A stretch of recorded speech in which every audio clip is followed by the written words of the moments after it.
Oh, snap. Sorry about that, y'all. What's good, people? It is Tony the Savant back again.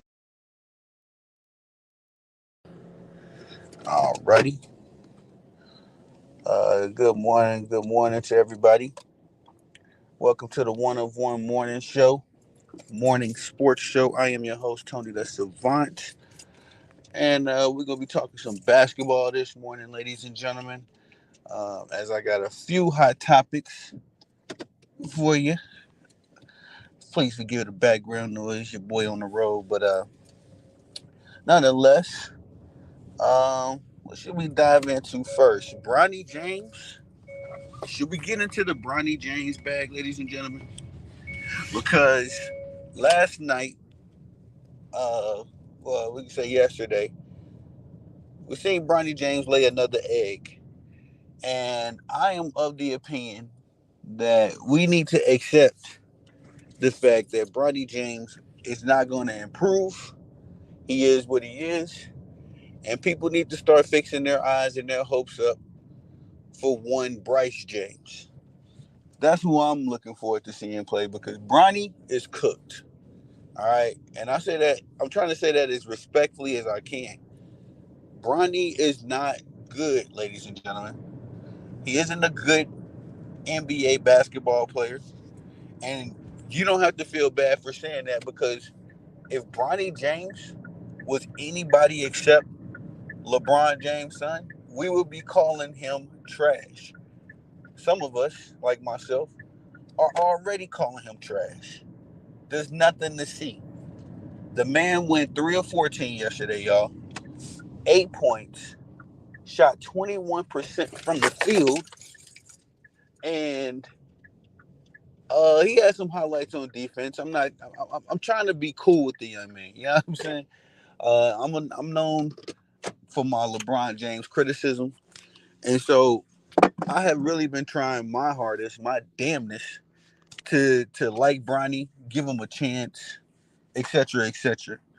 But Bronny is making it very difficult for someone like me, even to support him. I try to support all athletes, as an athlete myself. But how Bronny James and LeBron James been moving, this is nasty work. Hold on 1 second, ladies and gentlemen. Good morning. Um, can I get a packet of Real please? Thank you. How you doing today? That's all right. I can tell it's gonna be a busy day. A minute. 6:30. I've already had to remake food, and We're just getting started. yeah. Just getting started.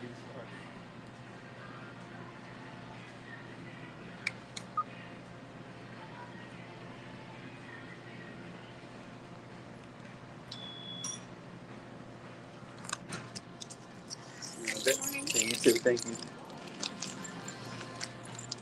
All right, ladies and gentlemen. Sorry about that.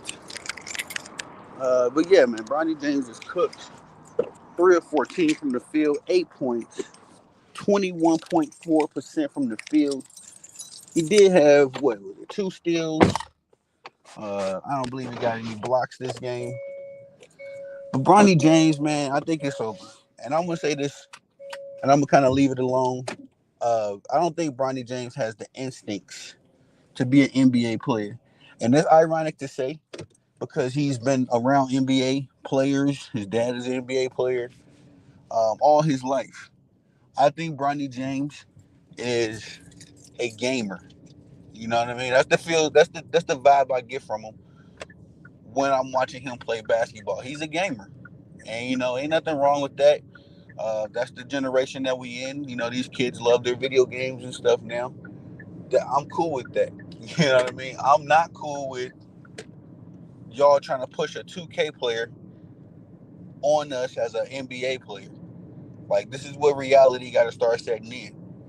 Um, And again, I'm not trying to rag on Bronny. I'm not, because every time this man goes to play a game, it seems like we got to do one of these type videos and bring them back down to size because all of the media, and not just the media, LeBron James himself have put a target on this kid's back. You know what I mean? And it's almost unfair to Bronny that he has this target on his back because me from what I'm seeing, Bronny didn't, do anything to warrant this stuff. You know what I mean? LeBron James forced him into the NBA. LeBron James forced him to play after his medical situation. So we can't sit there and put this all on him. And I know a lot of people are running with the he's a kid, you know what I mean? But at the end of the day, he's a grown man. He is making somewhat his decisions on his own, but he's very much so still handled by LeBron James, Rich Paul, and company. Um, and I feel bad. Like I say, every time he goes out to play a basketball game, we got to come back to the mic and do one of these type videos. I'm tired of this, man. I think that we in the basketball streets on YouTube, we just got to accept Bronny for what he is. Stop doing the whole he's 19. He's not getting no better, man. And I'm only saying that because of what we've seen so far. It don't even look like Bronny James. You know what I'm saying? It don't look like he belong on that court with none of them boys. Dalton, not Dalton. Well, yeah, Dalton Connect was balling. Jordan, what's my man's name? Reed Shepard. Reed Shepard was giving Bronny the business yesterday, um, and it was bad. It was just bad. And like I said, it's not much to talk about.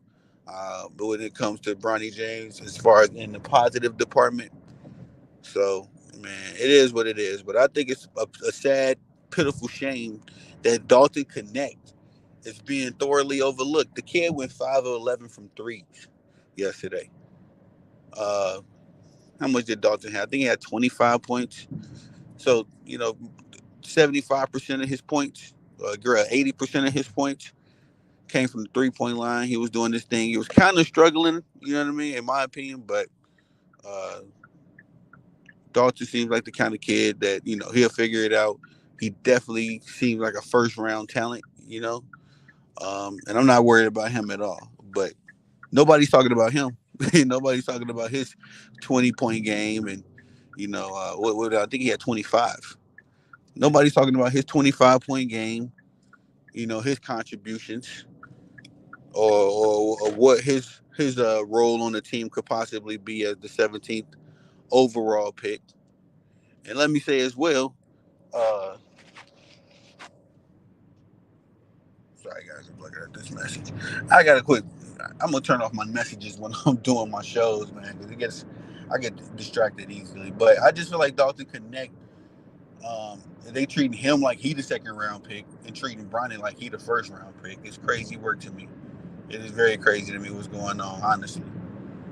But like I say, man, I'm tired of making these negative videos about Bronny. I'm sure y'all tired of hearing everybody ragging on Bronny.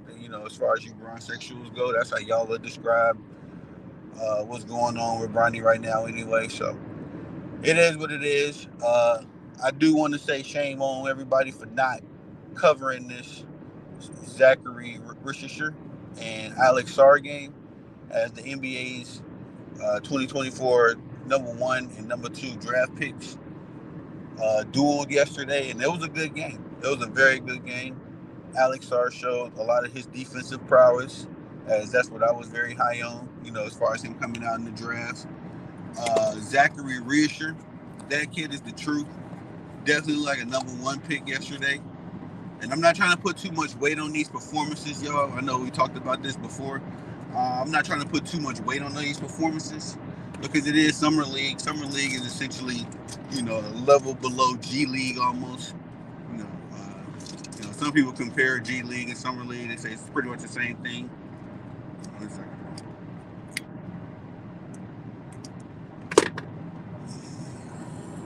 So it is what it is on that part. But Zachary Rishisher and Alex Sarr was balling yesterday. Forget what they had. I made a video covering this, so I'm gonna drop that video in a little bit here. But yeah, man, it's a shame that nobody's been covering that game extensively, or nobody was even hyping that game up. And this is the problem with ESPN. ESPN calls themselves the worldwide leaders in sports, but you can't never get no information out of these people. You in charge of dispensing information, and they don't dispense information. It's crazy to me. You know what I mean? So, nonetheless, though, those two played and they dueled, and it was a great game. I'll be highlighting that in my video.